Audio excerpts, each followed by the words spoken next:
The dog refused to leave the third-floor window, and the man who'd survived war suddenly stopped trusting the silence.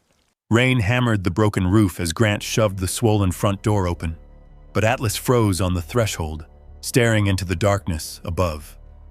A floorboard creaked where no one stood. The old lantern hanging in the tower swayed once, though the air inside was perfectly still. Grant tightened his grip without taking another step, because his partner had never been wrong before. Then Atlas let out a low growl that echoed through the empty house. What do you think Atlas sensed first? The rain had started before sunset and showed no intention of stopping. It drummed against the roof of the faded blue pickup parked beneath a row of cottonwoods outside the public library in Elk Ridge, Wyoming. Water crept down the windshield in slow silver ribbons, bending the yellow glow of the streetlights into wavering lines that reminded Grant Mercer of tracer rounds disappearing into desert darkness. He opened his eyes before the memory finished forming. The inside of the truck was cold enough that every breath hung in the air. Beside him, Atlas lifted his head from the worn army blanket spread across the passenger seat. The German shepherd's amber eyes searched Grant's face first, not the window. They always did. "I'm here," Settle in. Grant murmured. Relax now. The dog relaxed without making a sound. 45 years old, former Army Ranger, 4 deployments in Afghanistan, 2 Bronze Stars, 1 Purple Heart. None of it had mattered when the medical bills arrived after his second spinal surgery. The house had gone first, then the savings, then the job repairing logging equipment outside Cody. For nearly 7 months, the pickup had become the closest thing either of them had to home. Grant reached into the cooler behind the seat. Half a bottle of water, 2 slices of bread, 1 can of beans. He divided the bread in half. Atlas waited until Grant nodded before taking his share. Old habits. Military habits. The strongest ate last. Outside, thunder rolled over the mountains. Grant glanced toward the library doors. They would stay open another 45 minutes. Warmth was reason enough. He pulled his faded ranger jacket tighter and stepped into the rain. The library smelled of old paper, coffee, and dry heat. Grant liked libraries because nobody asked questions if you kept quiet. Atlas settled near the fireplace, drawing curious smiles from an elderly couple reading newspapers. A little girl whispered to her grandmother that the dog looked like a wolf. Grant almost smiled. Almost. He wandered toward the community bulletin board near the entrance. Missing cats, church suppers, a volunteer fire department fundraiser. Then one white sheet caught his eye. County tax property auction Thursday. 10 a.m. Old Courthouse Annex. Among dozens of parcel numbers, one listing stood alone. Parcel 17-442, former Holloway Estate. Minimum opening bid, $15. Grant frowned. $15. Even condemned land brought more than that. He tore off one of the information tabs without quite knowing why. Atlas appeared beside him. The dog stared at the paper, then gave a quiet huff. "You thinking what I'm thinking?" Grant asked. Atlas blinked. Grant folded the paper into his pocket. The courthouse annex smelled of wet wool and burnt coffee. About 30 people filled the folding chairs. Developers, land investors, farm owners, men who attended auctions because buying forgotten things had become a profession. Grant sat in the last row. His backpack rested between his boots. Atlas lay quietly beside him, wearing the faded service vest he had worn overseas. People noticed. Some looked away. Others whispered. The auction moved quickly. Old barns, flooded cabins. Flooded, vacant lots. Then the auctioneer adjusted his glasses. Parcel 17442. A few people chuckled before he finished. The Holloway house. Someone near the front laughed outright. Still haunted? Another answered. Depends who you ask. More laughter followed. The auctioneer waited for it to die. Opening bid. He looked down, $15. Silence. Nobody lifted a paddle. Grant studied the photograph projected behind the podium. A large Victorian house stood alone against pine-covered hills. 3 stories, stone foundation, wide front porch, most windows boarded. The paint had faded nearly white, but the roof line looked straight. No major sag, no collapse. Old shingles, still holding. Grant had learned long ago to ignore appearances. Whether inspecting villages overseas or abandoned buildings back home, the bones always mattered more than the skin. He raised his hand. I've got 15. Every head turned. The room erupted in laughter. One man in an expensive hunting jacket twisted around in his chair. Buddy, he said, grinning, that place eats people. Another added, hope your ghost likes company. Grant didn't answer. The auctioneer blinked twice. $15 once. No one countered. Twice. Still nothing. The gavel struck. Sold. Grant walked quietly to the clerk's desk. He counted out 10, 5, 3 singles, 2 crumpled ones.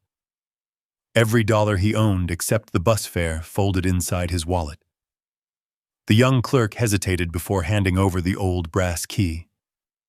You know the stories? Grant slipped the key into his pocket. I know it'll keep the snow off. The clerk stared. Grant gave the smallest shrug. Still keeps the snow out. The road climbed higher into the mountains until pavement surrendered to cracked asphalt. Fog drifted through tall pines. The afternoon sky hung low and gray. When the house finally appeared above the trees, even Grant slowed the truck. It stood on the ridge like something forgotten by time. The wraparound porch leaned slightly. Wild vines swallowed half the stone chimney. Broken shutters knocked softly in the wind. The round tower reached above the roofline, its highest window the only pane not covered by weathered boards. Grant shut off the engine. Silence settled over the mountain. He climbed out. Atlas didn't. The German shepherd remained perfectly still, not frightened. Watching. His ears locked forward. His muscles tightened. His eyes never left the third-floor tower window. A low growl vibrated deep inside his chest. Not loud. Not aggressive. A warning. Grant opened the passenger door. Come on. Atlas didn't move. Grant had seen that posture only twice before. Once outside a compound where insurgents had buried pressure plates beneath loose gravel. Once beside a collapsed school where unstable concrete threatened to fall. Atlas trusted his nose more than any map, more than any command. The wind swept across the empty yard. Somewhere above them, a single curtain moved behind the third-floor glass. Grant looked up sharply. The window became still again. When he turned back, Atlas was still standing beside the truck, refusing to take one more step toward the house. Grant had trusted that posture before. Once outside Kandahar, Atlas had frozen beside a dirt road, while every human eye saw nothing but dust and tire tracks. 30 seconds later, an engineer uncovered an improvised explosive device buried inches beneath the surface. The dog had never been wrong. Grant looked from Atlas to the towering Victorian. You smell something? Atlas didn't blink. His eyes stayed fixed on the third-floor window. Another low rumble rolled through his chest. Not fear. Concern. Grant shut the truck door without forcing him. If you're staying, he said quietly. I'm not dragging you. He slipped the brass key into the weathered lock. It resisted, then turned with a dry metallic click. The front door eased inward, releasing a breath of stale air that carried old pine, cold stone, dust, and the faint sweetness of aged paper. Grant waited. Old ranger habit. Never rush through an unknown doorway. He stood just outside the threshold, letting his eyes adjust before entering. Corners first. Left, right, ceiling, floor. No movement. No fresh footprints. No obvious signs of squatters. He stepped inside. The enormous hallway swallowed the sound of his boots. Gray afternoon light seeped through cracks around boarded windows, leaving long bars of pale light across the warped oak floor. A chandelier hung overhead beneath thick webs untouched for years. The staircase curved upward toward darkness. Grant instinctively counted exits. Front door, kitchen door, likely cellar access somewhere behind the stairs. If things went sideways, he'd have options. He always needed options. Outside, Atlas still hadn't moved. Grant glanced back. You've covered me before. The dog remained planted beside the truck, watching, waiting. Grant took another slow step, then another. The house answered with a soft groan deep inside its timbers. Old wood settling. Nothing unusual. Still, something about the silence felt organized, not empty. Listening. He moved room by room. The parlor held overturned furniture draped in gray dust, a cracked marble fireplace, built-in bookshelves stripped almost bare. The dining room contained a massive oak table too heavy for thieves to bother moving. Everywhere he looked, he found neglect. Never vandalism. It was as though the house had simply been abandoned in the middle of breathing. Grant crouched beside one window. The frame had swollen from years of moisture. Repairable. The floor beneath remained solid. Good bones. He whispered the words almost without realizing it. The same words his father used whenever they rebuilt barns outside Casper. Bad skin. Strong frame. A loud slam exploded somewhere upstairs. Grant reacted before conscious thought arrived. His body dropped, left foot back, weight lowered, eyes searching. His right hand swept toward a sidearm that had not hung on his belt in almost a decade. Nothing. Just empty air. The hallway dissolved. For one violent heartbeat. Sand. Heat. Rotor blades. Contact. Someone shouting over gunfire. Dust bursting from a mud wall. The smell of burned diesel. Another blast. White light. Grant's breathing shortened. His heartbeat accelerated.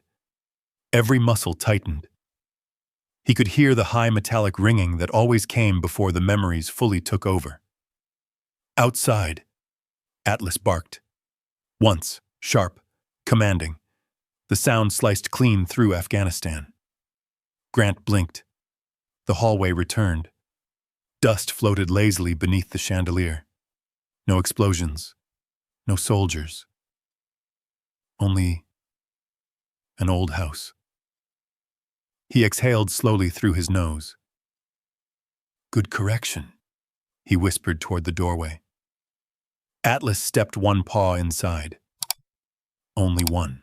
Just enough to touch Grant's boot with his nose.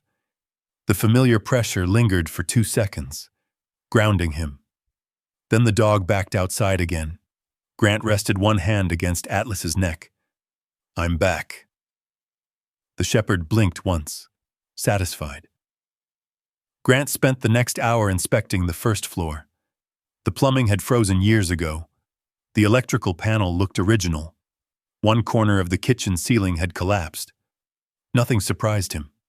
He had seen villages rebuilt from less. As evening settled across the mountains, he gathered dead branches from the yard and lit a small fire in the stone fireplace after carefully checking the chimney. Smoke climbed cleanly. At least that still worked. He shared the last can of beans with Atlas. The shepherd finally entered the house, slowly, reluctantly, never taking his eyes off the staircase. Darkness settled quickly in the Wyoming mountains. Grant spread his sleeping bag near the fireplace.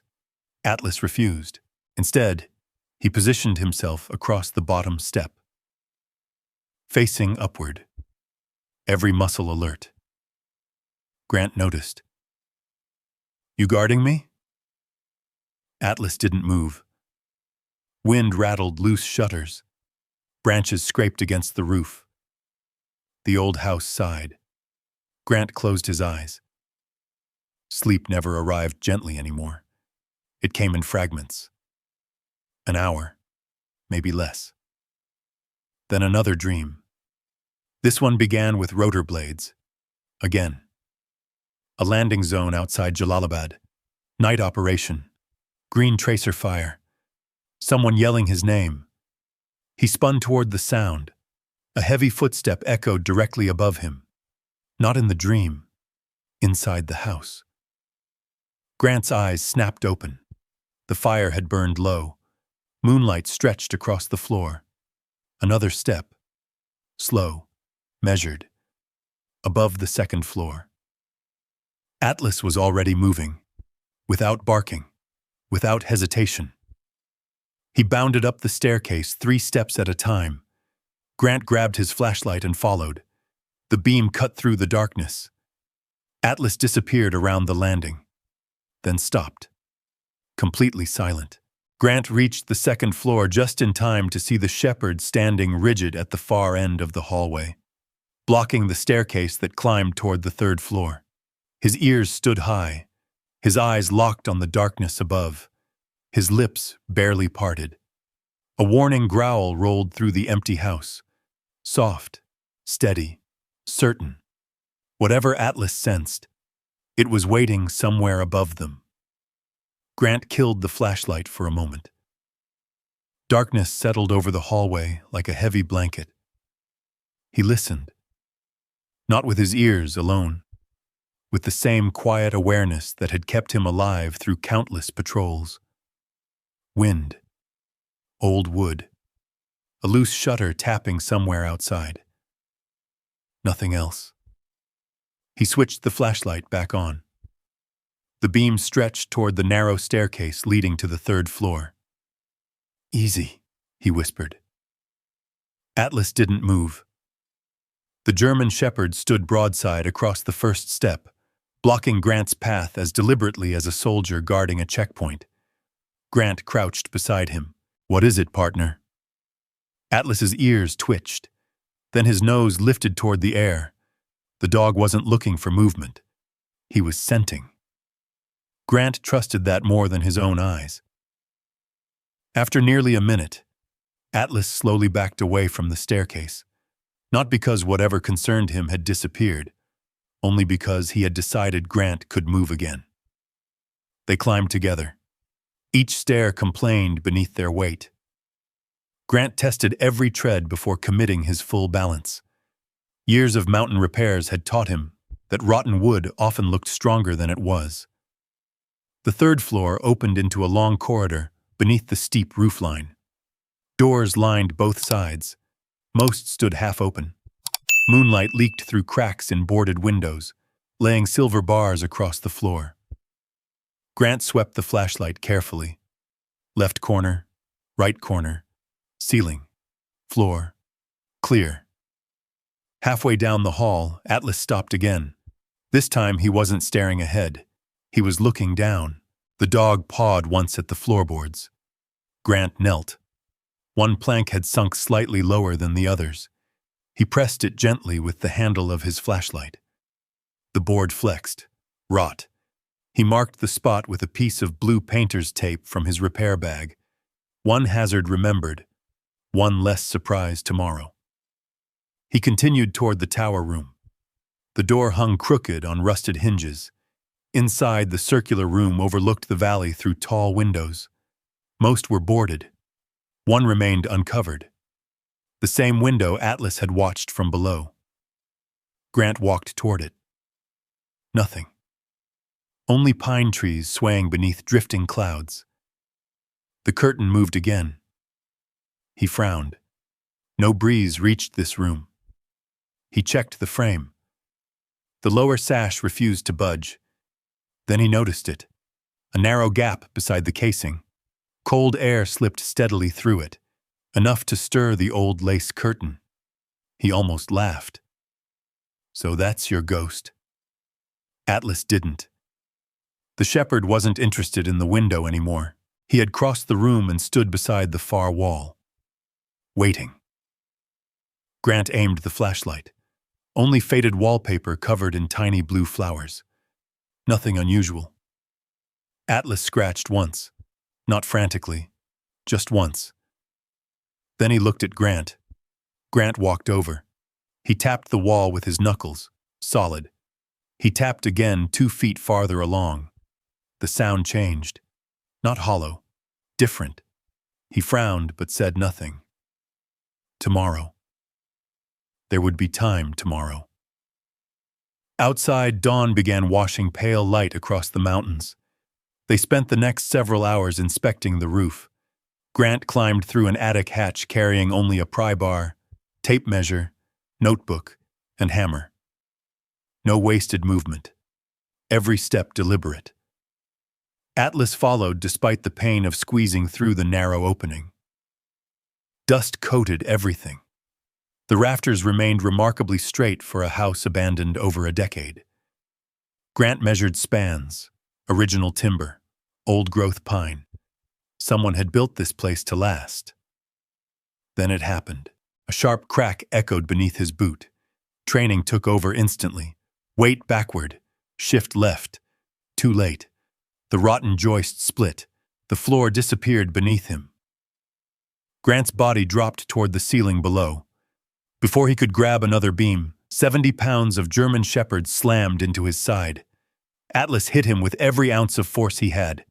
The impact threw Grant clear of the collapsing section. Both crashed across solid flooring. A massive timber followed a heartbeat later. It smashed through the rotten joist where Grant had been standing. The beam glanced off Atlas's shoulder with a sickening thud. The dog yelped. Grant rolled instantly. "Atlas!" The shepherd struggled to stand. His front left leg buckled. Grant's stomach tightened. He slipped one hand beneath Atlas's chest, the other supporting the injured shoulder. "Easy, buddy. Easy." Atlas tried to wag his tail anyway. Grant carried him down from the attic, one careful step at a time. Back in the parlor, he opened the faded olive-drab medical pouch he had carried home from Afghanistan. Most of the supplies were newer. He replaced them every year. Some habits never left. He examined the shoulder. No obvious fracture. Deep bruising. A shallow cut from splintered wood. Grant flushed it with sterile saline. Atlas never pulled away, only watched him quietly. Grant applied antiseptic, wrapped the shoulder with a compression bandage, then rested his forehead gently against Atlas's. "You've saved my life twice now." Atlas answered with a slow lick across Grant's weathered hand. Neither of them moved for a long moment. Outside, snowflakes drifted through the mountain air. Inside, the fire crackled softly. Grant finally poured fresh water into Atlas's bowl before opening the last package of beef jerky from his backpack. He tore it into tiny pieces. Atlas accepted each one gently, like the disciplined military dog he had always been. That afternoon, while Grant reinforced several weak floorboards downstairs, Atlas limped away without making a sound. Grant looked up moments later. The shepherd had climbed back to the 3rd floor, again, ignoring the pain, ignoring the bandage. Grant followed quietly. Atlas wasn't standing by the tower window anymore. He had returned to the same stretch of faded blue wallpaper. The dog lowered himself carefully onto the floor despite the injured shoulder. Then he reached out one paw and scratched the wall again. This time harder. 3 slow strokes, as if trying to tell Grant. The answers weren't hidden somewhere in the house. They were hidden behind it. Grant looked from the faded wallpaper to Atlas's tired eyes. The shepherd lowered his head onto his front paws, breathing evenly despite the fresh bandage wrapped around his shoulder. "You've earned a break," Grant said quietly. Atlas answered with a slow blink. He didn't move away from the wall. Grant made a mental note of the exact location before heading downstairs.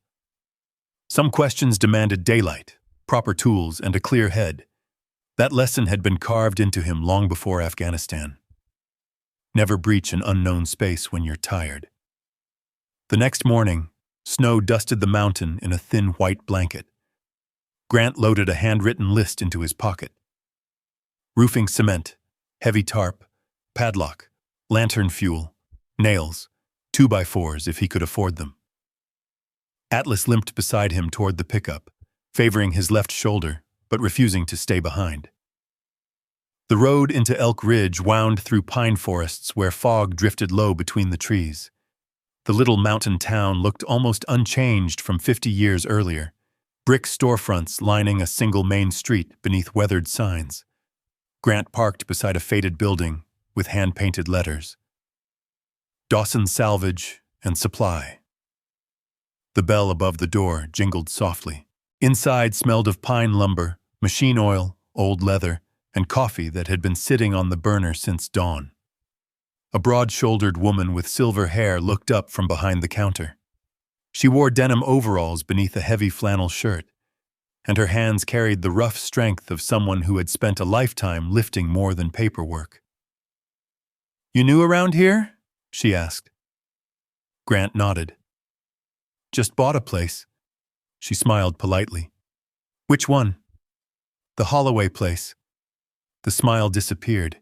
Even the old clock on the wall seemed louder. "You serious?" Grant simply slid the brass key onto the counter. The woman stared at it for several seconds, then back at him. "My name's Mabel Dawson.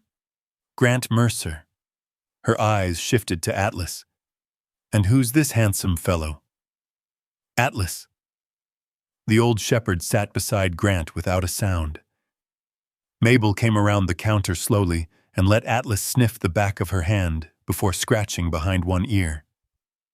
"You've seen things, haven't you?" Atlas leaned into the touch. "He always knows good people," Grant said. Mabel looked toward the front window as if checking whether anyone stood outside listening. "You'll hear stories." "I'm sure I will." "They'll tell you Agnes Holloway kidnapped children." Grant didn't answer. "They'll tell you lights burned in that tower every night." She paused.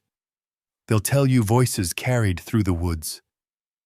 Grant rested both hands on the counter. "What do you believe?" Mabel was quiet. Long enough for the coffee pot to hiss softly. "I believe folks make ghosts out of things they're too afraid to understand." Grant studied her face. "You knew her." "I saw her. Not the same thing." "No." "Mabel looked somewhere far beyond the walls of her shop when I was a little girl. My mother used to leave baskets of vegetables at the bottom of that hill." "For Agnes?" "We never knocked." "Why?" "Because Daddy said if Agnes wanted company, she'd invite it." She gave a dry laugh. "She never did." Grant gathered the supplies he could afford. The total came to $38. He had 27. Before he could speak, Mabel quietly crossed out several numbers on the receipt. "Senior discount," she said. Grant raised an eyebrow. "I'm 45. I wasn't talking about you." She winked toward Atlas. Grant laughed for the first time in months. It surprised both of them. As she packed the supplies into a weathered cardboard box, Mabel slipped in a kerosene lantern. "You forgot this." "I didn't order one." "I know." He reached for his wallet.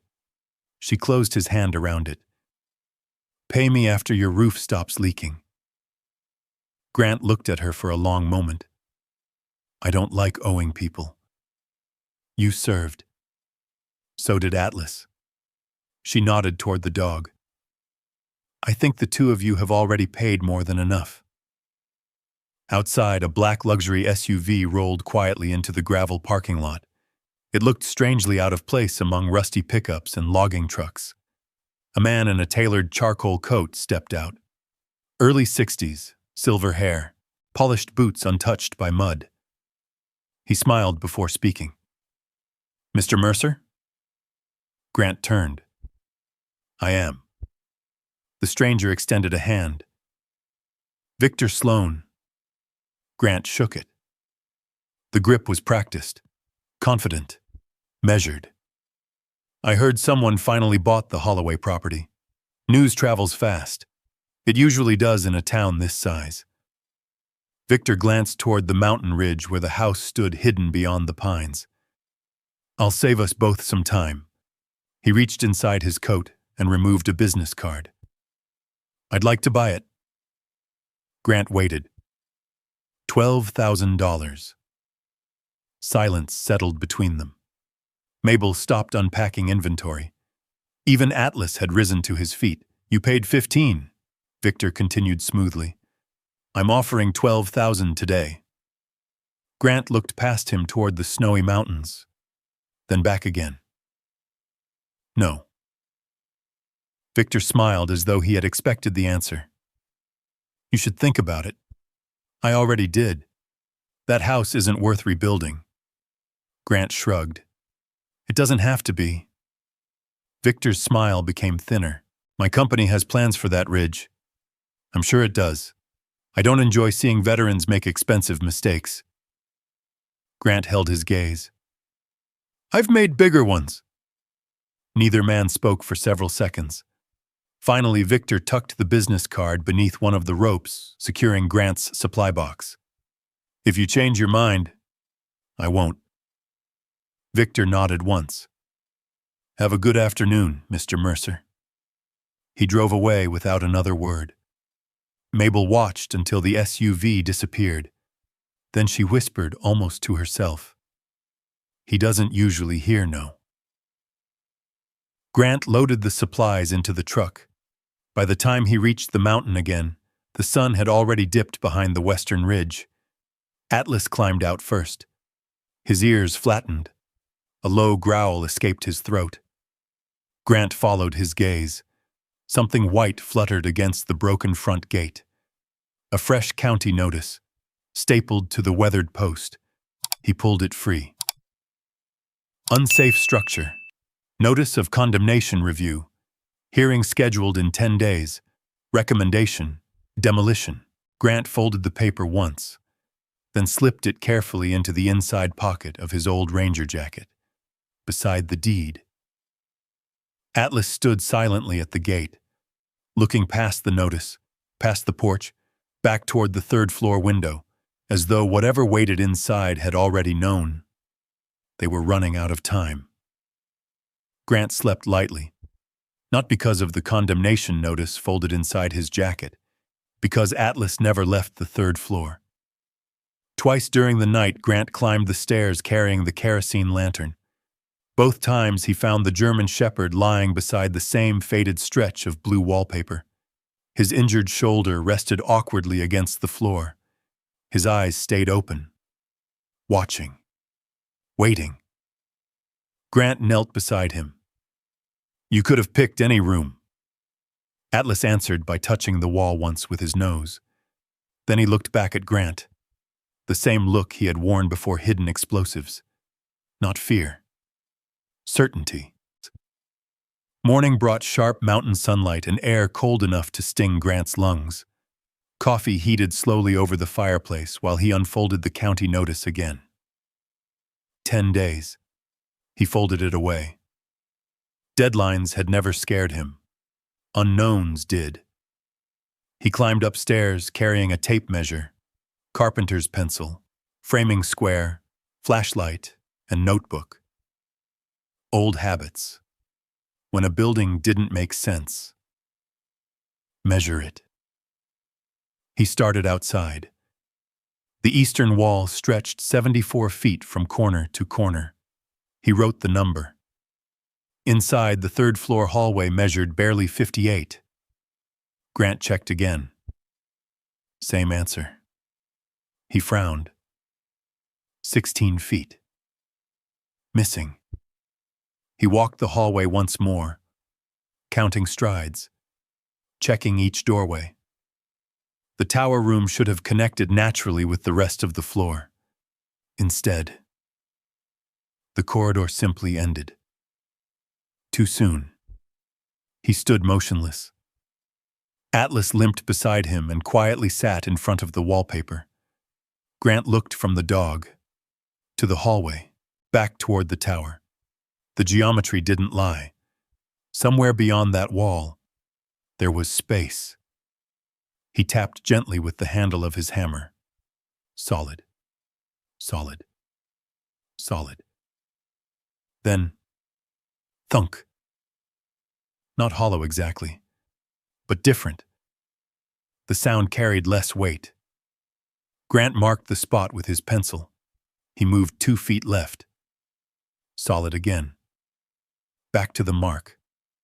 Thunk. Atlas's ears lifted. Grant smiled faintly. You've been trying to tell me. The shepherd's tail thumped once against the dusty floor. Grant crouched lower. His fingertips traced the faded wallpaper instead of attacking it immediately. Military reconnaissance had taught him patience. People focused on obvious clues. Real answers usually hid inside small inconsistencies. The wallpaper stopped beneath the baseboard. Every other room in the house showed paper tucked neatly behind the trim. This section had been cut afterward. Someone had covered something. Carefully, deliberately. Grant slipped his utility knife beneath one loose seam. The old paper peeled away surprisingly easily. Dry glue crackled softly. A strip nearly 3 feet long drifted to the floor. Behind it, no plaster. Wood. Wide vertical pine boards, much newer than the surrounding walls. Grant peeled another section, then another. Atlas rose despite his sore shoulder, standing directly beside him. The hidden shape slowly appeared. Door casing. Old oak. Painted over decades earlier. Grant stepped back. Someone hadn't built another wall. Someone had hidden a doorway. He ran his palm over the boards. Tiny square nails, hand-driven, much older than modern framing. Whoever sealed the room hadn't wanted to destroy it, only erase it. Grant examined the floor. No fresh tool marks, no recent disturbance. Dust rested evenly across everything. This door hadn't been touched in years, maybe decades. Atlas suddenly whined, a quiet sound, almost impatient. Grant looked outside. Snow clouds gathered over the western ridge. The afternoon light had already begun fading behind the mountains. He remembered something Sergeant Cole used to repeat before every raid. Never clear unknown rooms after dark. Darkness gives uncertainty another weapon.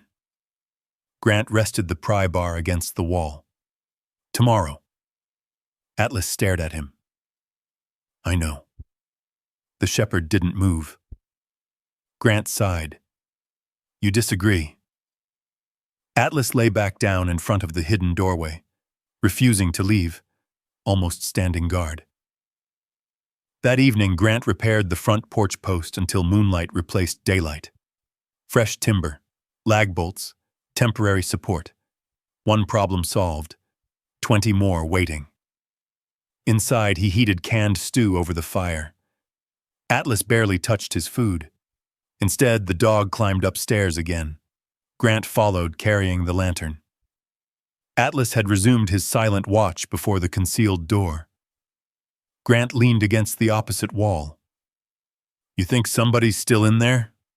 The old house answered with a slow, settling groan. Nothing more. He found himself studying the hallway again. Everything fit now. The missing 16 feet. The newer boards. The altered wallpaper. Someone had gone to extraordinary effort to make people forget this room existed. Why? Hide valuables? Hide evidence? Hide memories? His thoughts drifted briefly toward Victor Sloan, toward $12,000, toward a demolition order arriving less than 24 hours after refusing to sell. Coincidences rarely stayed coincidences for long. Not in combat. Not in life. Grant rolled his sleeping bag into the hallway instead of returning downstairs. Atlas remained beside the hidden door, close enough that Grant could rest one hand on the dog's back. The shepherd relaxed for the first time all day. Near midnight, Grant woke suddenly. Not from a nightmare, from silence. The mountain wind had stopped completely. The house no longer creaked. No branches scratched the roof. No shutters rattled. Only stillness. Atlas was already standing. His ears pointed toward the concealed doorway. Then, very softly, Grant heard it. Not a voice. Not footsteps. A faint current of moving air. Barely audible. Flowing from somewhere, behind the hidden wall. He slowly reached for the pry bar resting beside his sleeping bag. Tomorrow had suddenly become right now. Grant wrapped one hand around the pry bar. The other held the lantern low, keeping the light below eye level, the way he had learned to move through dark buildings overseas. Bright light blinded the man carrying it long before it exposed anyone hiding inside. Atlas remained beside the wall, alert, silent. Grant slid the flat end of the pry bar beneath the first pine board. The old nails protested with a long, aching squeal. The sound echoed through the empty house. He paused, listened. Nothing answered. Another board came loose, then another. Dust drifted into the lantern light like slow-falling snow. Behind the pine boards stood exactly what he had expected, an old oak door. Its brass knob had darkened with age, but there was almost no rust on the hinges. Someone had oiled them before sealing the room away.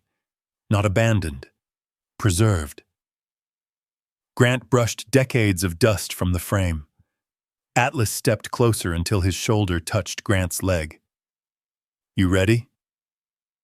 The shepherd looked at the door. Grant turned the knob. It moved easily. The door swung inward without a sound. Cold air rolled gently across the hallway. Not the stale air of an abandoned room. Something cleaner, drier, as though time itself had slowed behind that doorway. Grant raised the lantern. The circle of light reached only a few feet inside before disappearing into darkness. Clear left. He swept the beam. Clear right. No movement. No footprints. No signs of recent intrusion. He entered slowly. Atlas stayed glued to his side. The lantern climbed higher. Grant stopped breathing. There was no treasure. No stacks of cash. No hidden vault. The room looked lived in. Or rather, left exactly as someone intended. A small iron bed stood neatly against one wall. A handmade quilt rested across it, gray beneath years of dust, but still folded with careful corners. A wooden rocking chair faced a tall window. The window itself had been painted black from the inside. Every inch of glass deliberately covered. Someone had wanted no light escaping this room.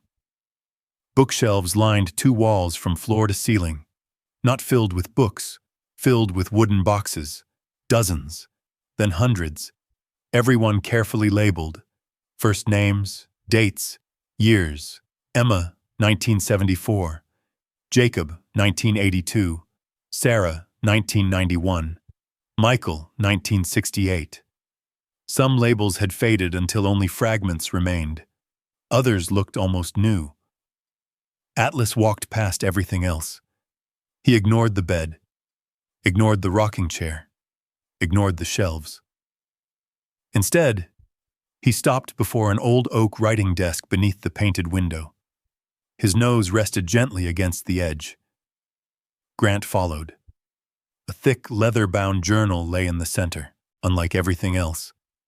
The cover carried almost no dust. Someone had wiped it clean. Again and again. For years. Grant carefully opened the first page. Elegant handwriting filled the paper. Not hurried. Not decorative. Simply careful. At the top was a single sentence. Every child deserved one safe night. Grant stared.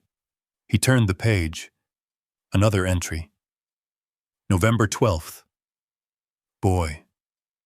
About 10 years old. Found sleeping beneath the church bridge. Stayed 3 weeks. Left with new boots and enough food for the trip to his uncle's ranch. Another page. Young mother. No questions asked. Baby slept through the night for the first time. Another. Girl. Wouldn't speak. Stayed 6 months. Started smiling before she left. Grant slowly lowered himself into the chair. His hands had become strangely careful, as though the pages might bruise. Atlas lay beside his boots. The shepherd rested his chin across Grant's foot. Grant kept reading. Each page recorded another child, another frightened teenager, another family with nowhere left to go. No praise, no complaints, only names, dates, needs, and quiet hope. His eyes drifted toward the shelves. The wooden boxes suddenly looked different. Not storage. Keepsakes. Lives. Pieces people had left behind. A baseball glove. A school ribbon. A faded photograph. A stuffed rabbit. Every box belonged to someone. Someone Agnes Holloway had refused to forget. Grant reached toward the nearest one. He hesitated, then opened it. Inside rested a tiny pair of red mittens, a Christmas card drawn in crayon, 2 missing baby teeth wrapped carefully in tissue, and a note. Started first grade smiling, finally sleeps through thunderstorms. Grant swallowed, hard. His chest tightened for reasons entirely different from Afghanistan. He remembered another winter, not overseas. Wyoming. He had been 9. His father had spent 3 months looking for work after the sawmill closed. Money disappeared. The furnace stopped running. One December evening, a stranger had left groceries on their porch without signing a card. His mother cried while pretending she wasn't. Grant had never learned who brought them.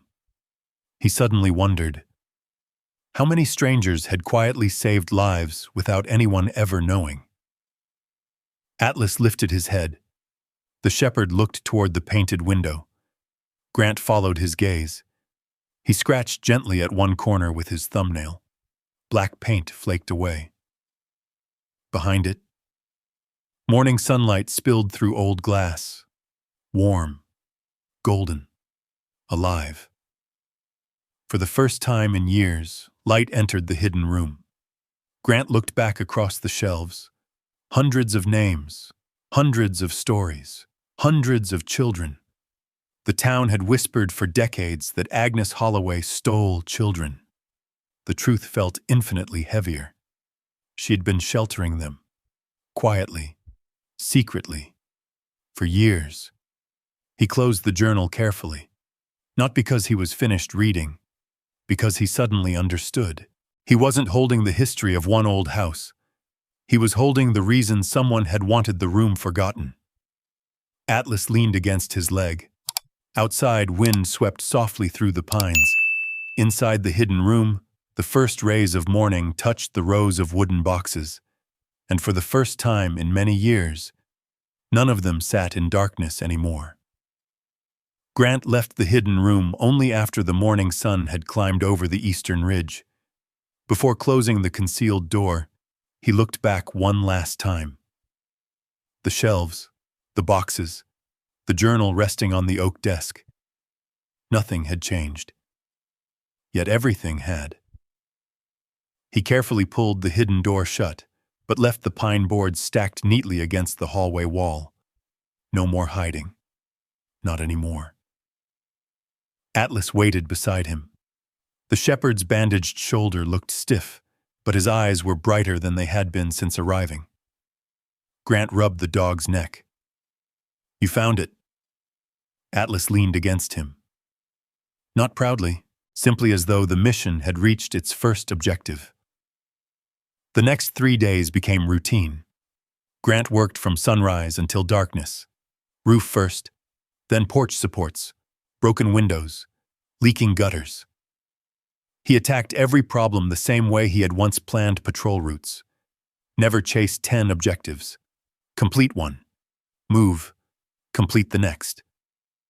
Every repair earned a photograph with the disposable camera Mabel had quietly slipped into his supply box.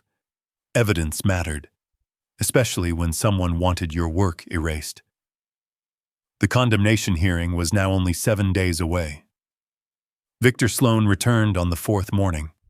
This time he wasn't alone. A white county pickup stopped beside his black SUV. A building inspector climbed out carrying a clipboard.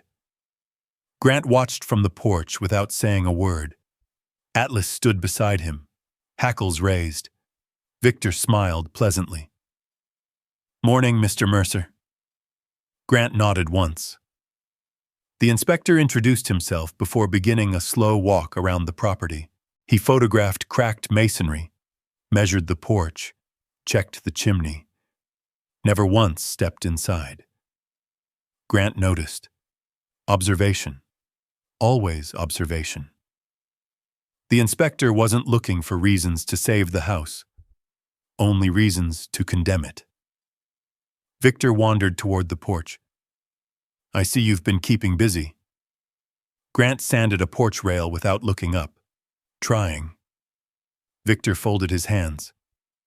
"I'd hate to see all this effort wasted." Grant brushed sawdust from the timber.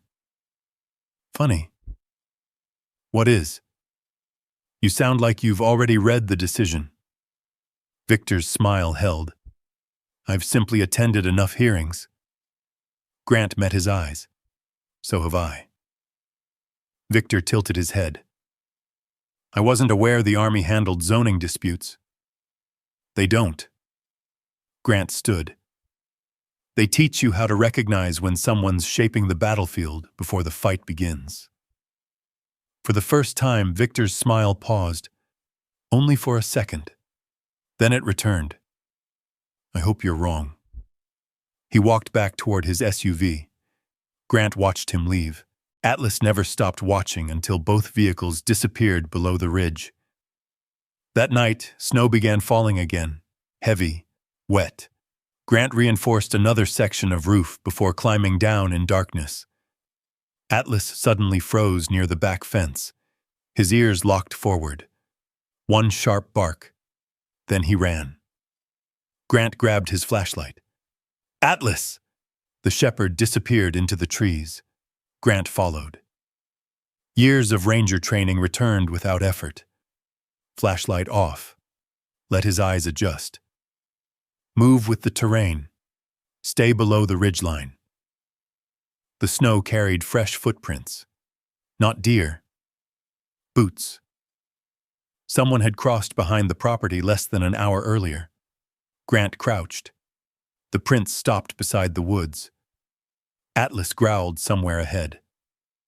Then came a sharp metallic clang. A yelp. Grant's heartbeat surged.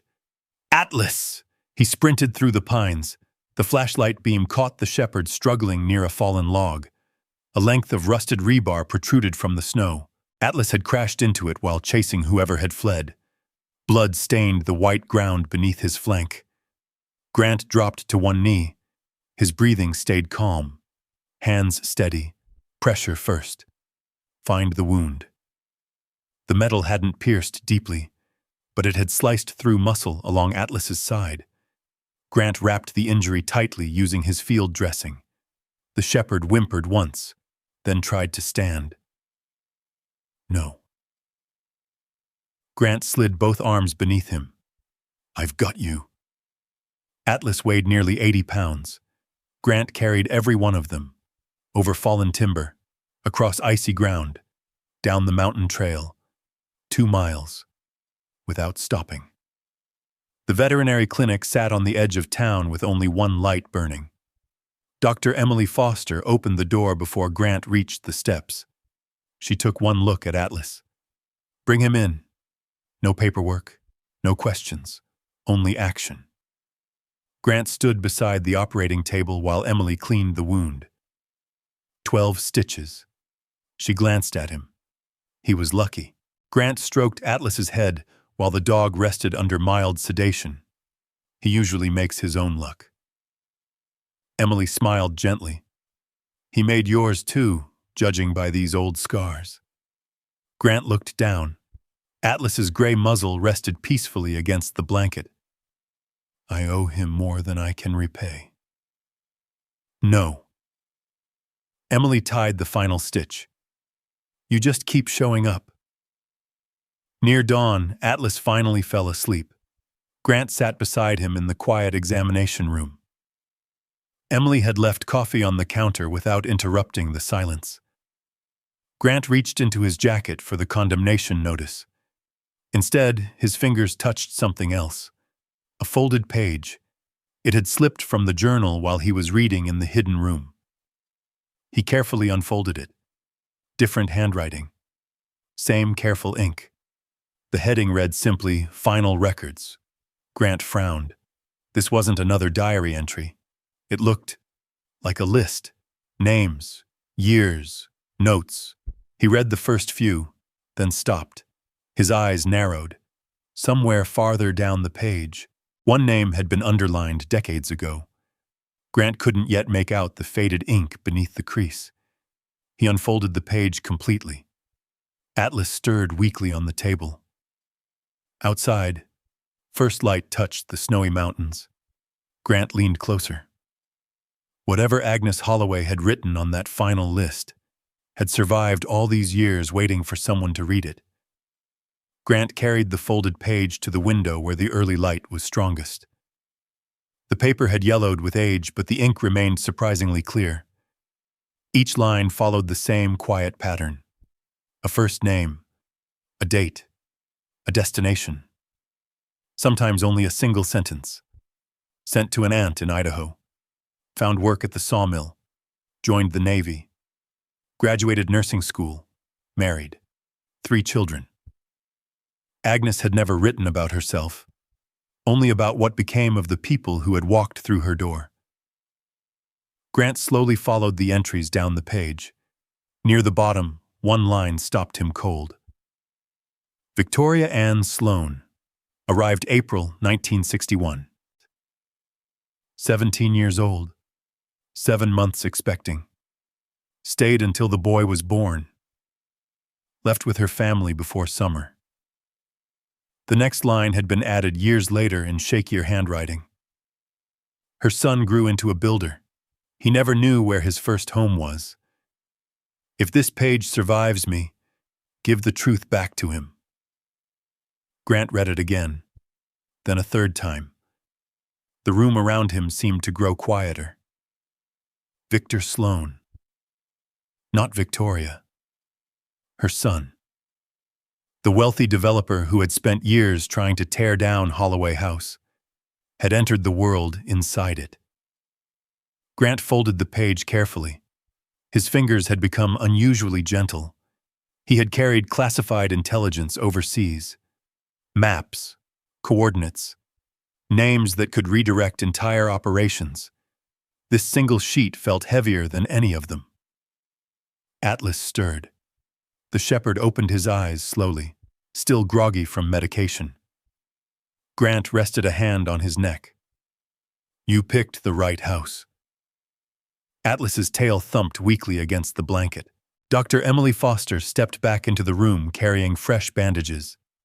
How's our patient? He'll complain if you ask him. Emily smiled while checking the stitches. He'll need a few days. Grant nodded. I'll make it work. She looked at him for a moment. "Can I ask something?" He waited. Most people would have sold that place the first day.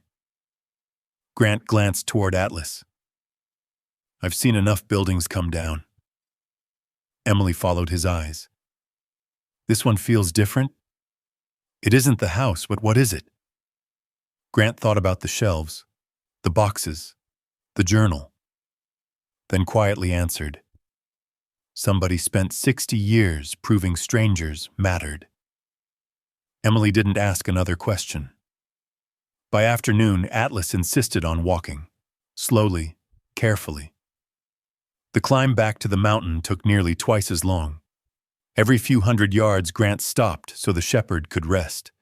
Neither complained. They had crossed harder ground together. When the old Victorian finally appeared between the pines, Atlas lifted his head. The familiar house stood silent against the gray sky.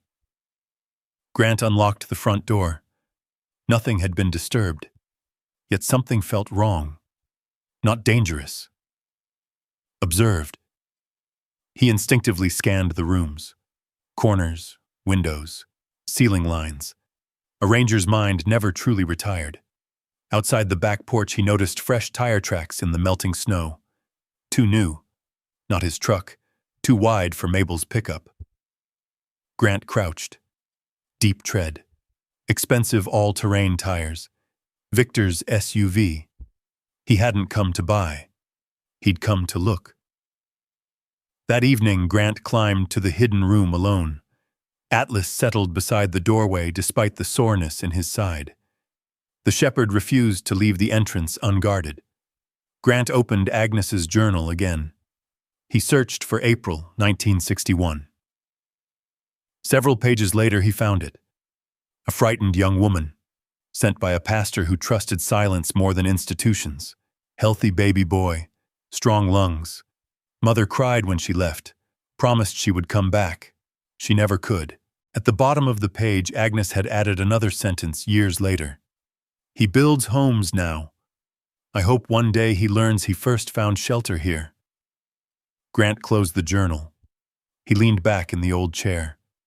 The lantern flame flickered softly. He imagined Victor Sloan as an infant wrapped in a blanket inside this very room. No boardrooms, no tailored suits, no development company. Just another child whose mother had nowhere else to go. Outside the hidden room, Atlas gave a low warning growl. Grant stood immediately. The sound wasn't aimed at the house. It came from outside. He crossed to the tower window where he had scraped away part of the black paint. The valley below stretched beneath the evening sky. Far down the winding road, a black SUV sat motionless beside the tree line. Its lights were off. Its engine wasn't. Someone was watching the house. Grant observed for nearly a minute. The vehicle never moved. Military instinct whispered the same thing it always had: observation before action. Someone gathering information, not yet making contact. He quietly stepped away from the window. Atlas watched him. Grant looked down at the folded page in his hand. One sentence repeated itself inside his mind. Give the truth back to him. Not expose him. Not destroy him. Not use him. Give it back. Grant slid the page into the inside pocket of his ranger jacket beside the property deed. He finally understood why Agnes had written those exact words. This page could end Victor Sloan's reputation overnight. Or it could return a missing piece of a man's life. Atlas rested his head against Grant's knee. Grant scratched gently behind one ear. I know. The shepherd closed his eyes. Outside, the SUV's engine finally started. Its headlights swept briefly across the snow before disappearing down the mountain road. Grant remained at the window long after it was gone. The coming hearing was no longer just about saving a house. It had quietly become a decision about what kind of man he still wanted to be. Grant slept with the folded page inside his jacket. He woke before dawn with his heart hammering against his ribs. Not because of the cold, because someone was screaming. He sat upright before he realized the scream existed only inside his head. A helicopter banked low across a brown Afghan valley. Dust exploded beneath its rotors. Someone shouted, "Medic!" Another voice called his name. Then came the sharp crack of rifle fire. Grant's hand shot toward the pistol that hadn't been there in 9 years. His breathing shortened. The room dissolved into sand, smoke, and broken stone. A warm nose pressed against his wrist. Atlas. The German shepherd stood beside the sleeping bag despite the fresh stitches in his side. Grant closed his eyes. He counted slowly. 4 breaths in. 4 breaths out. The mountain returned. The fire had burned to glowing embers. Snow tapped softly against the tower window. "I'm here," Grant whispered. Atlas settled beside him without another sound. The nightmare ended the same way it always did. Not because it disappeared, because Atlas refused to let Grant stay inside it. Morning found Grant repairing window frames instead of thinking. His hands preferred work over memory. Plane, measure, fit, repeat. Every smooth shaving curling from the old pine reminded him of rebuilding forward operating bases after rocket attacks. One board at a time. One problem at a time. Atlas rested nearby beneath the porch, watching the road. Every few minutes his ears lifted. Still guarding. Still working. Even injured. Grant admired that. Dogs never questioned purpose. People did. By midday, he climbed back into the hidden room carrying Agnes Holloway's journal. The lantern glowed softly beneath the painted tower window. Dust floated lazily through its light. Grant searched until he found the final pages. The handwriting had become shakier, slower. Age had reached Agnes's hands, but not her heart. One final folded letter rested inside the back cover. Unlike the records, it carried no names. Only a sentence. For whoever finds this room. Grant unfolded it carefully. The paper trembled slightly between his fingers. If you have opened this door, then the house has trusted you. Please don't make the mistake others have made. People will try to use these names. To shame, to threaten, to bargain. Don't. Every child who entered this house arrived carrying enough fear already. Return the truth to the people it belongs to. Never use it as a weapon. Keep the door open. Nothing else matters. Grant read the words twice, then a third time. His eyes drifted toward the folded page inside his jacket. Victor Sloan. One sentence spoken publicly at the hearing would destroy him. Every newspaper would print it. Every television station would repeat it. His company would collapse beneath the scandal before anyone bothered asking whether there had ever been anything shameful about the truth. Grant knew exactly how information became ammunition. He had watched governments do it. Insurgents do it. Politicians do it. Sometimes soldiers did it too. The weapon was rarely the truth itself. It was the decision about when to reveal it. Atlas limped quietly across the room. Instead of lying beside Grant, he stopped before Agnes's desk. His nose rested gently against the letter. Grant smiled faintly. You've picked your side. Atlas blinked once. That evening, Mabel Dawson arrived carrying 2 containers of beef stew. She looked first at Atlas, then at the fresh bandage. Heard somebody brought my favorite customer to Doc Foster. Grant accepted the food. He'll be all right. I figured. She looked toward the hidden room without yet knowing it existed. You finding anything worth saving? Grant thought for several seconds, then answered honestly, more than I expected. She nodded as though she understood more than he had actually said. Before leaving, she paused beside the porch steps. You know, Grant looked up. Folks around town are talking. About what? They've started asking why Victor Sloan wants that hill so badly. Grant watched snowflakes drift between the pine branches. I imagine he'll have an answer. I'm sure he will. She hesitated. You don't owe anybody a fight, Grant. He smiled wearily. Sometimes the fight shows up anyway. Night settled over the mountain once again. Grant carried the folded page downstairs. He sat beside the fire while Atlas slept with his head across Grant's boot. The house creaked softly around them. No longer haunted, simply old. Grant removed the page one final time. His thumb rested over Victor Sloan's name. He could almost hear Sergeant Cole again. Just because you can pull the trigger doesn't mean it's the right shot. Grant folded the paper along its original crease. Perfectly, carefully, he slid it into a plain envelope. Across the front, he wrote only 2 words. Victor Sloan. Nothing more. No accusation, no explanation, no threat. Tomorrow. He would hand it back to the man who had unknowingly spent his entire life searching for the place where his story had truly begun. Whether Victor accepted it or tore it apart would no longer belong to Grant. The choice had already been made.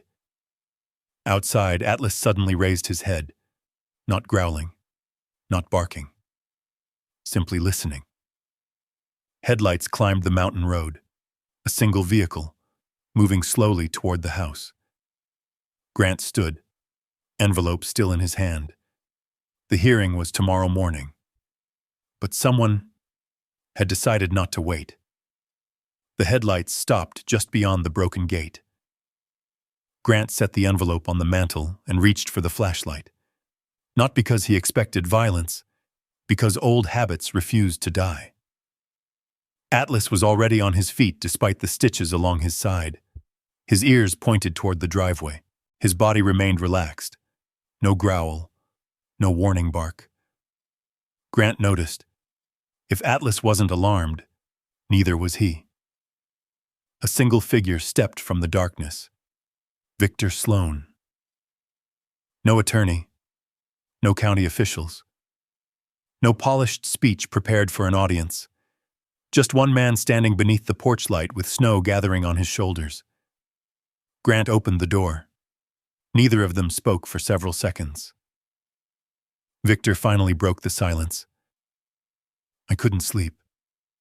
Grant nodded once. I figured. Victor looked past him into the old house. It feels different. It is. Grant reached for the envelope and held it out. I was going to give you this tomorrow. Victor accepted it carefully. His eyes moved from Grant to the handwriting across the front. Only his own name. Nothing else. You should read it alone. Victor looked uncertain for the first time since they had met. Why? Because it belongs to you. Grant stepped back. I'll see you in the morning. Victor hesitated, then quietly returned to his truck without opening the envelope. Its taillights disappeared into the falling snow. Grant closed the door. Atlas rested his head against Grant's leg. The shepherd's tail brushed the floor once. Mission complete. For now. The county annex was already crowded when Grant arrived the next morning. Atlas walked beside him wearing his old service vest. His stitches pulled slightly with every step, but he refused to stay behind. People noticed the dog first, then the veteran. Whispers followed them through the room, the haunted house. That's him. So he actually came. Grant ignored every word. Combat had taught him something useful. Noise wasn't the same thing as danger. He sat quietly in the front row. Atlas lay beside his chair. The leather journal rested on Grant's lap. Behind him, the room continued filling. Mabel Dawson arrived carrying a thermos of coffee. She touched Grant's shoulder as she passed. "You don't stand alone today." Before Grant could answer, another elderly man entered. Then a woman with silver hair. Then a retired firefighter. Then two middle-aged teachers. Grant didn't recognize most of them. Yet every one of them looked toward the journal with an expression that mixed curiosity and memory. Mabel leaned closer. "I made a few phone calls." Grant glanced around. "Looks like more than a few. They've been waiting longer than you know." The chairman called the meeting to order. The county inspector stood first. He listed every violation in a calm, practiced voice. Compromised roof, unsafe porch, outdated electrical system, code deficiencies. Grant listened without interruption. Most of it had once been true. Some of it no longer was.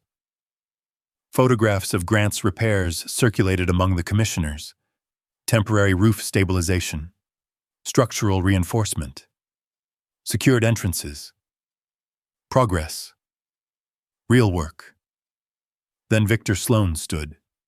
The room grew still. Grant studied him carefully. Victor looked different. The expensive suit remained. The confidence did not. He approached the podium slowly. "My company has spent 3 years assembling property for a redevelopment project." His voice remained steady. "I believed this parcel was simply the last obstacle." He paused. "I was wrong."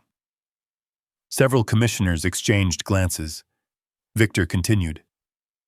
"I am withdrawing all interest in acquiring the Holloway property." A murmur swept across the room.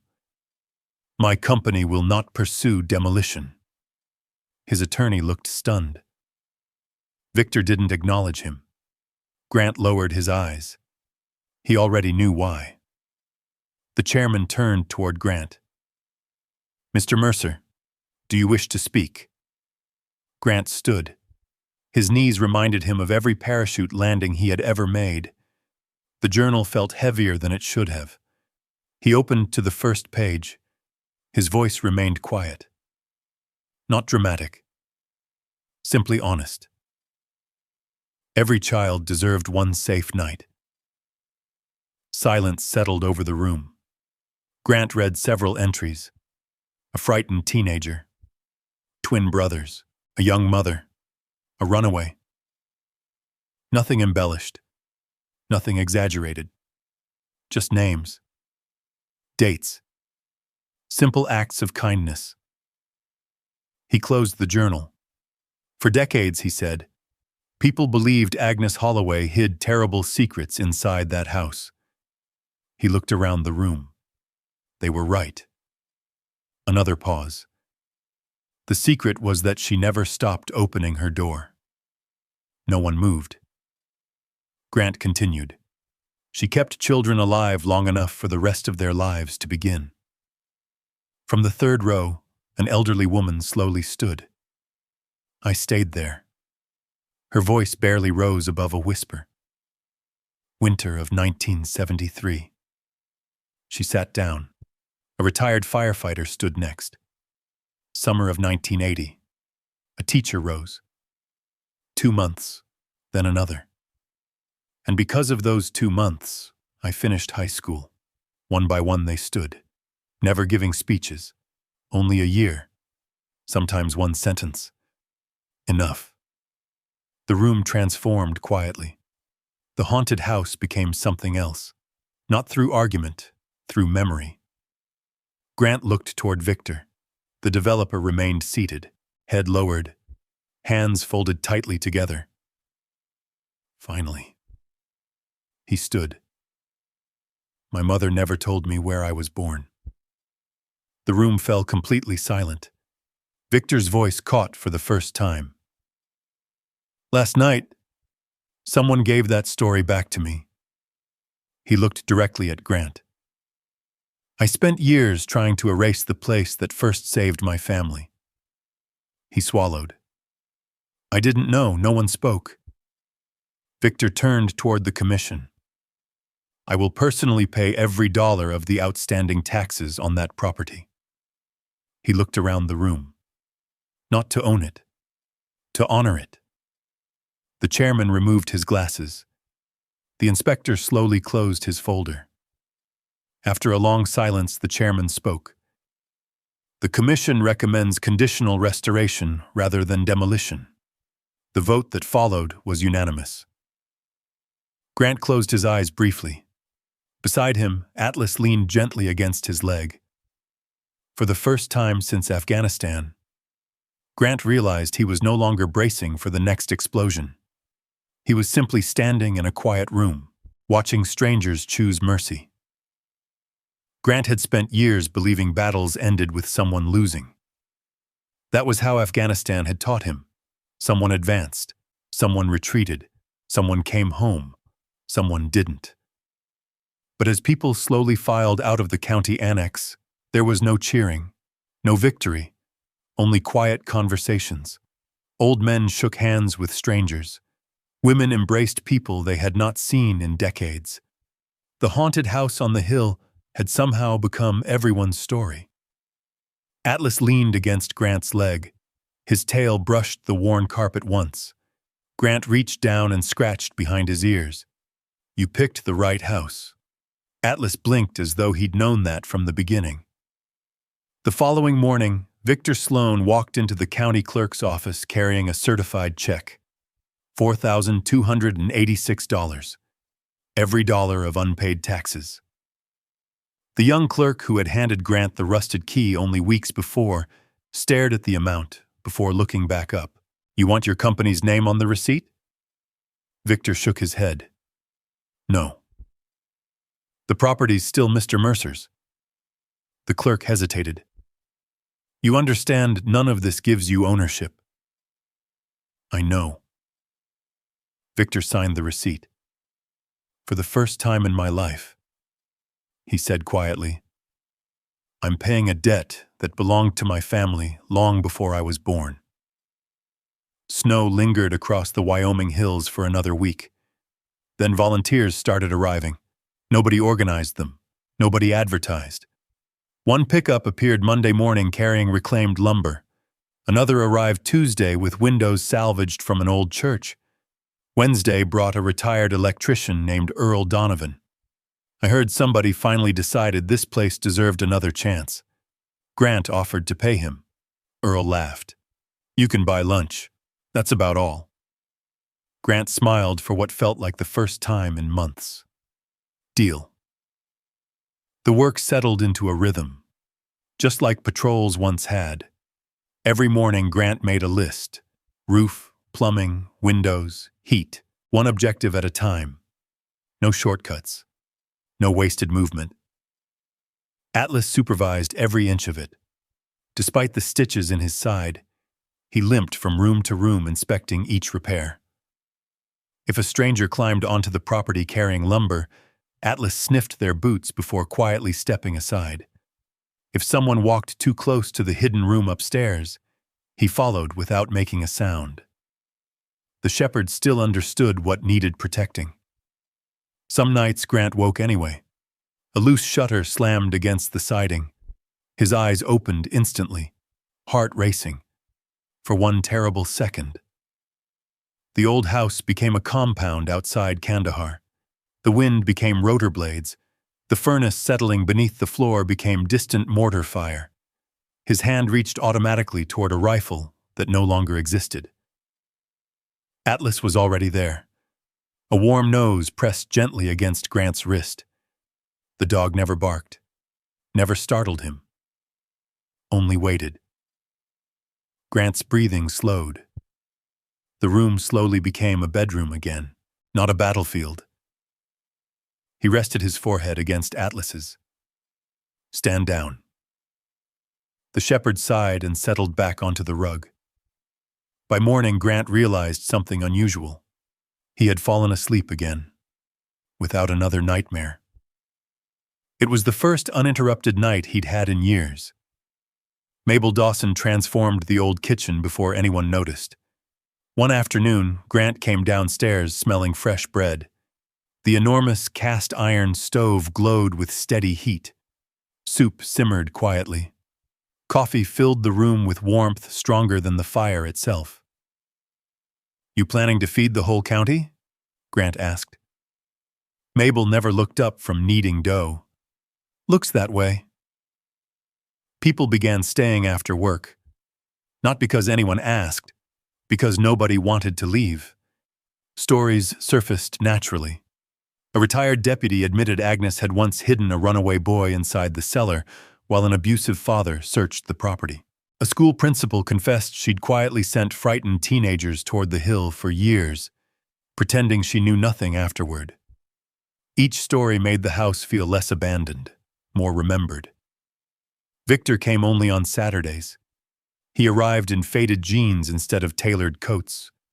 He carried lumber himself, measured walls, replaced broken beams. Nobody treated him like a hero. He never expected them to. One afternoon, Grant found Victor standing alone in the hidden room. His mother's small keepsake box rested open on the desk. "I keep wondering," Victor said softly, "how different my life would have been if she'd told me." Grant adjusted an old window frame before answering. "Maybe she wanted you to grow up without carrying the weight." Victor nodded slowly. "And I spent 50 years inventing heavier ones." Neither man spoke again. Some conversations didn't require finishing. Spring finally reached the mountain. Snow melted into clear streams. Wildflowers appeared beside the broken stone fence. Grant repaired the front porch one weathered board at a time. He refused to replace more than necessary. Old wood deserved respect. Just like old people. Just like old memories. Atlas climbed the finished steps carefully, still favoring one leg, still making his rounds. Grant watched him disappear toward the third floor. Moments later, the dog returned carrying something gently between his teeth. An old brass lantern, covered in dust. Grant cleaned the glass. The wick was still intact. Mabel smiled when she saw it. Agnes used to hang that in the turret window, so travelers knew someone was awake. That evening, Grant filled it with fresh oil. As sunset disappeared behind the mountains, he climbed the winding staircase. Atlas walked beside him. Grant placed the lantern in the third-floor window. A warm, amber glow stretched across the valley below. Tiny, steady, impossible to miss. People driving along the mountain road slowed their trucks. Some looked up. Some smiled. No one called it haunted anymore. Late that night, a skinny teenage boy stood silently beyond the broken front gate. 16, maybe 17. Everything he owned fit inside one black trash bag. He stared at the glowing window, then at the old house, then turned as though ready to leave before anyone noticed. Atlas was already walking toward him, slowly, carefully. No barking, no sudden movement. The shepherd stopped just within arm's reach, then quietly rested his head against the boy's trembling hand. The boy froze. Grant stepped onto the porch. He remembered another cold night, another lost soul, another open door. Neither of them spoke. Neither needed to. The lantern continued burning high above them, visible from anywhere in the valley. The boy kept one hand resting on Atlas's head as though he expected the dog to disappear if he let go. He couldn't have been more than 16. His coat was too thin for a Wyoming spring night. The black trash bag hanging from his shoulder carried the unmistakable shape of everything he owned. Grant recognized it instantly. Combat had taught him to read body language.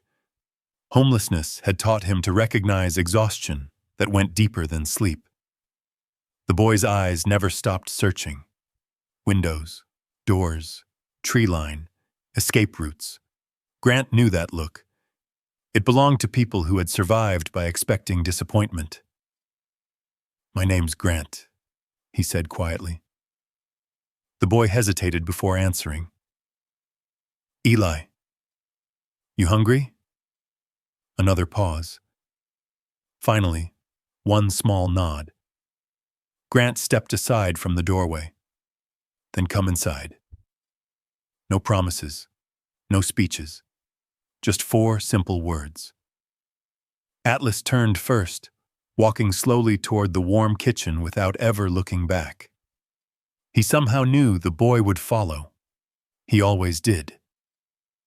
The old kitchen no longer echoed. Fresh bread cooled on the counter. Coffee steamed beside a pot of venison stew Mabel had left earlier that afternoon. The cast-iron stove radiated steady warmth into every corner of the room. Eli stopped just inside the doorway. He didn't remove his coat. He didn't sit. He only looked around as though waiting for someone to tell him he had misunderstood. Grant filled a bowl, set it gently on the table. It's hot. Take your time. Eli stared at the food for several seconds before picking up the spoon. The first bite disappeared almost too quickly. The second came slower. By the third, his shoulders lowered just enough to notice. Atlas lay beside the table, not begging, simply keeping watch. Grant smiled to himself. Some soldiers never really retired. The months that followed reshaped the house one quiet day at a time. Victor kept his promise. Licensed contractors finished the electrical system. New plumbing replaced every rusted pipe. The roof that Grant had first patched beneath falling snow now carried solid cedar shingles built to outlast another generation. Grant refused to let anyone touch the finish work. Old habits from woodworking returned naturally beneath his hands. Doors were planed until they closed with a gentle click. Window frames were sanded smooth enough for sunlight to find its way inside. Every repaired surface honored what had been there before, instead of pretending it had never broken. Atlas inspected every room after each day's work. The shepherd still limped slightly when mornings were cold. The injury never completely disappeared. Neither had Grant's damaged knee. Neither of them complained. Summer brought visitors, not tourists, not ghost hunters, people carrying old memories. Some came with faded photographs. Others carried letters. Several simply stood quietly beneath the turret window for a long time before saying anything. Grant reopened the hidden room. Not as a secret, as a place of remembrance. Each family found its own box. Each child, now gray-haired adults, held forgotten pieces of lives they thought no one had remembered. Sometimes there were tears, sometimes laughter, usually both. Victor never entered unless invited. When he did, he always stopped before his mother's small keepsake box. One afternoon, Grant found him quietly replacing the worn shelf beneath it. You could hire someone. Victor smiled faintly. I know. I need to do this one myself. Grant understood. Some repairs belonged to the hands carrying the regret. By autumn, the county approved a nonprofit charter. The name appeared on the paperwork exactly as Grant had hoped. Holloway Haven. No bronze statues. No grand dedication. No man's name above the entrance. Only a simple wooden sign carved by Grant himself. Below the name, one line. Keep the door open. Mabel became the unofficial grandmother of the house. She claimed she only cooked twice a week. Nobody believed her. Victor quietly funded maintenance and supplies. He refused every suggestion to rename a wing after him.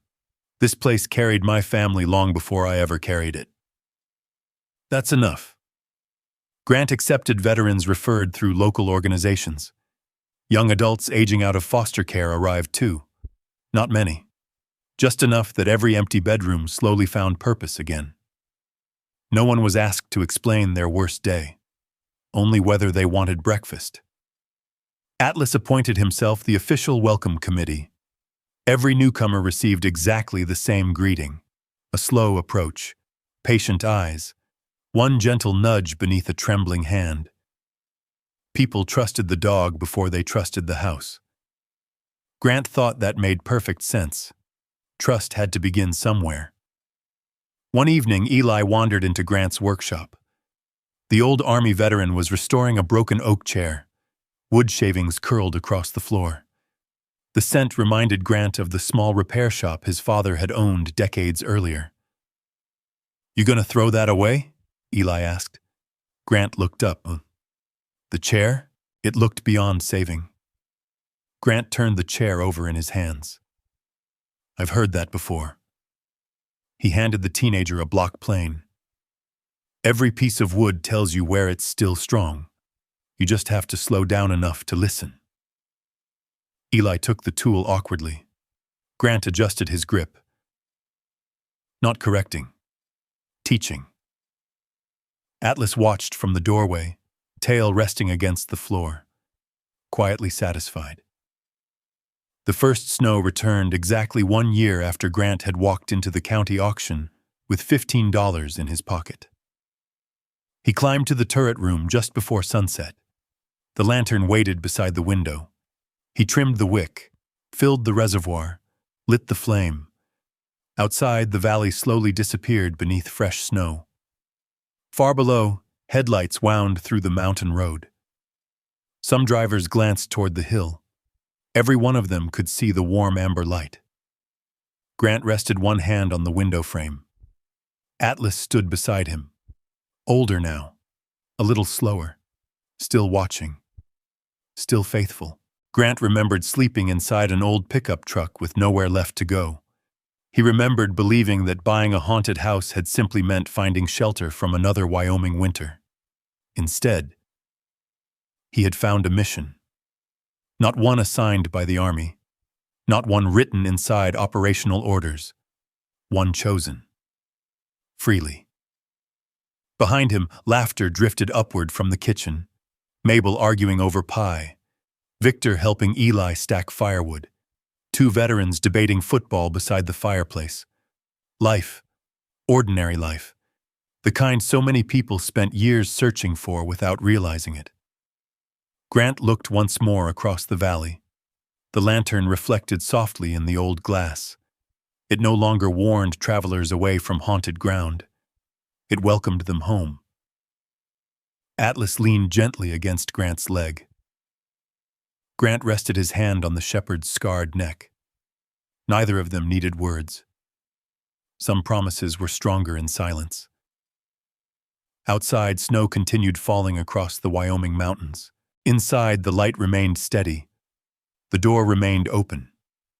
And somewhere beyond the dark tree line, someone who believed they had nowhere left to go might someday look up, notice a single warm light shining from the hill, and discover exactly what Agnes Holloway had hoped for all those years before. One safe night. Then another.